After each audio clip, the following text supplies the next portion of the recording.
अलग अलग भगवान की पूजा करने वाले व्यक्तियों की कहानी। पुराने समय की बात है। एक छोटे से गांव में एक व्यक्ति रहता था जिसका नाम रघुनंदन था। वह धार्मिक प्रवृत्ति का था और हर दिन अपने जीवन में आध्यात्मिकता को गहराई से जीने का प्रयास करता था।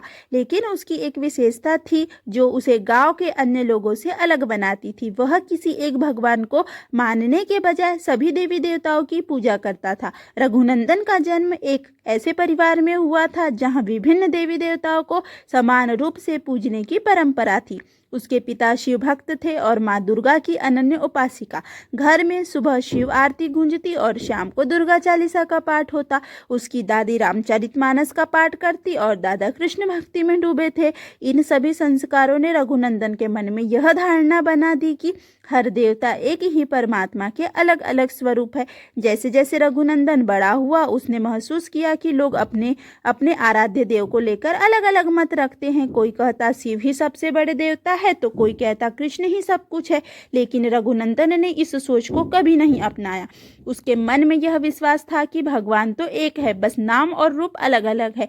गांव के लोग रघुनंदन को कभी कभी भ्रमित समझते थे। वे उससे पूछते, तुम्हारा आराध्य कौन है? क्या तुम शिव भक्त हो, विष्णु भक्त हो या शक्ति की उपासना करते हो? रघुनंदन हमेशा मुस्कुराते हुए उत्तर देता, मैं सभी का भक्त हूँ। शिव, विष्णु, दुर्गा, गणेश, हनुमान, ये सब उसी एक परमात्मा के अलग अलग स्वरूप है। एक दिन गांव में एक बड़ा धार्मिक विवाद हुआ। गांव में दो समुदायों में यह बहस छिड़ गई कि शिव सबसे बड़े देवता है या विष्णु। इस विवाद ने धीरे धीरे एक बड़े संघर्ष का रूप ले लिया। लोग एक दूसरे पर आरोप लगाने लगे और वातावरण में कटुता फैल गई। रघुनंदन ने इस स्थिति को देखकर गांव के बीच स्थित एक पुराने मंदिर में सभी को इकट्ठा किया।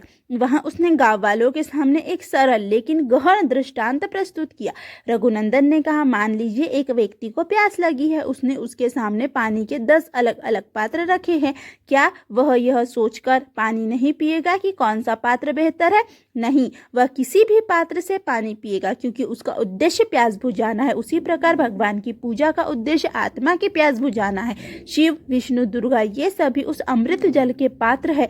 इसमें से किसी को भी चुनकर पूजा कीजिए, सब एक ही परमात्मा तक पहुंचाते हैं। रघुनंदन की इस बात का गांव वालों पर गहरा प्रभाव पड़ा। उन्होंने महसूस किया कि उनकी बहस व्यर्थ थी। सभी ने अपने मतभेद भुलाकर मंदिर में सामूहिक प्रार्थना की। उस दिन से गांव में हर त्योहार सामूहिक रूप से मनाया जाने लगा। शिवरात्रि, जन्माष्टमी, दुर्गा पूजा और रामनवमी सभी। रघुनंदन ने अपने जीवन के माध्यम से यह सिखाया कि अलग अलग भगवान की पूजा करना कोई विरोधाभास नहीं है, बल्कि यह दर्शाता है कि हम सभी विविधता में एकता को मानते हैं। हर देवता हमें एक ही सत्य की ओर ले जाते हैं। यदि यह कहानी आपको अच्छी लगी हो तो प्लीज़ वीडियो को लाइक, चैनल को सब्सक्राइब तथा वीडियो को ज़्यादा से ज़्यादा अपने दोस्तों में शेयर करें। धन्यवाद।